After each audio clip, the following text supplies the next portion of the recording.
नमस्कार, आप सभी का स्वागत है। आशा करता हूँ आप सभी स्वस्थ होंगे। आज हम बात करने जा रहे हैं शीर्षासन की। शीर्षासन को करने की विधि, लाभ और उसकी सावधानियाँ। तो सबसे पहले हम चर्चा करते हैं कैसे किया जाता है। शीर्षासन के लिए सबसे पहले हमें वज्रासन की स्थिति में बैठना होता है। वज्रासन की स्थिति जो खाने के बाद भी ये अभ्यास किया जाता है। इसके बाद आपको क्या करना है, दोनों हाथों को आपने इंटरलॉक करना है। इंटरलॉक करने के बाद आपने अपने स्थान को फिक्स कर लेना है और ध्यान रहे आपकी जो कोहनियाँ हैं वो बहुत ज़्यादा फैली ना हो। जितनी करीब होंगी आपका अभ्यास उतना ही अच्छा होगा। इसके बाद अपने माथे वाले हिस्से से थोड़ा सा ऊपर आपने ज़मीन पे टिकाना है और हाथों के पास में जो आपने इंटरलॉक किया है उसके पास में आपने टिकाना है। इसके बाद आपने दोनों पंजों के सहारे से अपने बॉडी वेट को ट्रांसफ़र करना है सिर की ओर। देखिए, आपने पीछे के पंजों में अपने बॉडी वेट को आधा ट्रांसफ़र कर दिया है। इसके बाद थोड़ा सा आप आगे आए। आगे आने के बाद दोनों घुटनों को आप अपने चेस्ट की ओर लेके आए। चेस्ट की ओर लेके आने के बाद धीरे धीरे आप नए अभ्यासी है तो सिंगल लेग से, और अगर आपने थोड़ा अभ्यास पहले किया है तो डबल लेग से भी आप आ सकते हैं। डबल लेग से भी हम आ सकते हैं। अब इस स्थिति में आपको रुकना है। शुरुआत में आपने इस स्थिति में रुकना है। उसके बाद धीरे धीरे पहले घुटनों को ऊपर लेके जाना है और फिर श्वास को भरते हुए दोनों पांव सीधे। यथासंभव आपको रुकना है। शुरुआत में अभ्यास के 10 से 15 सेकेंड, और फिर जैसे जैसे आप अभ्यास करते हैं तो और भी समय के लिए आप रुक सकते हैं। और फिर उसके बाद जिस क्रम में हम गए थे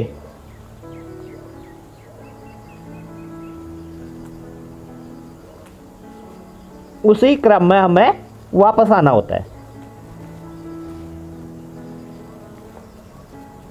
यहाँ पे सावधानी आपको क्या बरतनी है, यहाँ पे सीधे आपको उठना नहीं है। इसके बाद शशांक आसन की पोजीशन में आपने सिर को नीचे रखना है और थोड़ी देर के लिए रिलैक्स करना है। इस स्थिति में लंबी और गहरी श्वासों पे अपनी चेतना को केंद्रित करना है, अपने ध्यान को केंद्रित करना है। और फिर कुछ समय के बाद जब आप रिलैक्स हो जाते हैं, धीरे से ऊपर आ जाते हैं और यहीं से आप इसका पूरक अभ्यास भी कर सकते हैं। शशांक आसन में रिलैक्स करने के बाद यहीं से अर्ध ताड़ासन का भी आप या ताड़ासन का भी आप अभ्यास कर सकते हैं। तो हम यहाँ पे अर्ध ताड़ासन कर रहे हैं। आपने क्या किया, फिर से दोनों हाथों को इंटरलॉक करते हुए श्वास को भरते हुए दोनों हाथों को ऊपर लेके गए और कुछ समय के लिए आप यहीं पे रुक जाएंगे। या आप खड़े होके भी ताड़ासन कर सकते हैं। इसकी सावधानियां अगर बात करें सावधानियों की, तो समतल भूमि होनी चाहिए। ऐसा स्थान नहीं हो जहाँ पे ऊबड़ खाबड़ हो या फिर चुभने वाली जगह हो। अगर आप नए अभ्यासी हैं तो आपको सपोर्ट के लिए कोई व्यक्ति आपके सामने हो, और बहुत जल्दबाजी में अभ्यास ना करें। शुरुआत में आसन और प्राणायामों के कुछ क्रम कर लें। शीर्षासन यानी कि ये एडवांस आसनों की श्रेणी में आता है, और जो इसका लाभ है वो बहुत हद तक हमारे ब्रेन को, हमारे नर्वस सिस्टम को प्रभावित करता है। अगर हम इसके लाभों की चर्चा करें तो ये अभ्यास हमारे नर्वस सिस्टम को सबसे ज़्यादा प्रभावित करता है।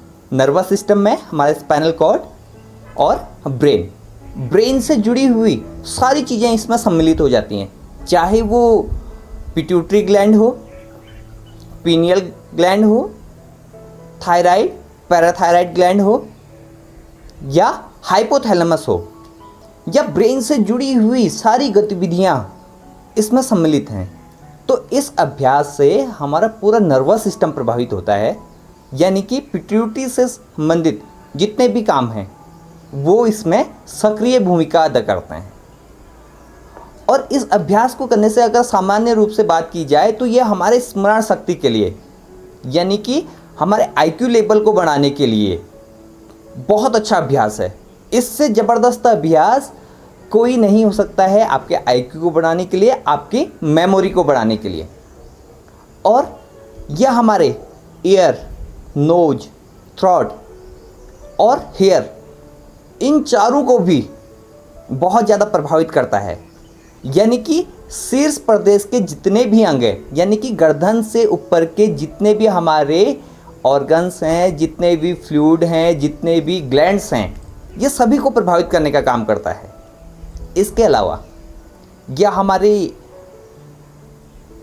हृदय को भी और सर्वाइकल रीजन को भी बहुत ज़्यादा प्रभावित करता है। सर्वाइकल रीजन से, यानी कि गर्दन वाले हिस्से से सारे न्यूरॉन्स हमारे ब्रेन की ओर जाते हैं, सारे इन्फॉर्मेशन ब्रेन की ओर जाते हैं। जब भी हम ये अभ्यास करते हैं तो हमारे वो न्यूरॉन्स एक्टिव होने लगते हैं, जिससे हमारा ब्रेन पहले से अधिक मात्रा में सक्रिय हो जाता है। और इस अभ्यास से महिलाओं के रजोधर्म से संबंधित जो भी विकार हैं वो भी दूर हो जाते हैं। अब ये अभ्यास किसे नहीं करना चाहिए? अगर हृदय रोग से पीड़ित व्यक्ति है, उच्च रक्तचाप वाला व्यक्ति है, और पीरियड के समय महिलाओं को भी ये अभ्यास वर्जित है। अवसाद की स्थिति हो, नींद ना आने की समस्या हो, बहुत ज़्यादा आप डिप्रेसिव हो, तो उस स्थिति में यह अभ्यास आपने अवश्य करना चाहिए। पेट से संबंधित अगर हर्निया की प्रॉब्लम हो, अल्सर की प्रॉब्लम हो, तो आप इस अभ्यास को उचित निर्देशन में कर सकते हैं। शुरुआत में बहुत ज़्यादा इस अभ्यास को आप ना करें, धीरे धीरे जैसे आप अभ्यास को दिन पर दिन करते जाएंगे तो आपका जो समय की अवधि है वो खुद ही बढ़ते जाएगी। यह अभ्यास हमारे शरीर को संतुलित करने का बहुत अच्छा अभ्यास है। इससे हमारे गर्दन की और शोल्डर्स की मसल्स पे बहुत अच्छा प्रभाव पड़ता है। 8 वर्ष से कम उम्र के बच्चों को यह अभ्यास निषेध है, क्योंकि उनका जो सिर है वो बहुत ही कोमल होता है। और इसके अतिरिक्त गर्भवती महिलाओं को यह अभ्यास नहीं करना है। और सिर दर्द या कान बहने की समस्या या फिर गर्दन से संबंधित कोई अगर विकार है, सर्वाइकल स्पॉन्डिलाइटिस की आपको प्रॉब्लम है, तो उस स्थिति में भी आपको ये अभ्यास नहीं करना है। बुखार की स्थिति हो या जुखाम की स्थिति हो, तो उस स्थिति में भी आपको ये अभ्यास नहीं करना चाहिए। आज के अंश में इतना ही। इस वीडियो से संबंधित अगर आपके कोई सुझाव हैं तो आप अवश्य मुझे बताएं, और व्यक्तिगत रूप से आप अगर कोई अभ्यास करना चाहते हैं तो आप मुझे संपर्क कर सकते हैं। आप सभी का सहृदय धन्यवाद।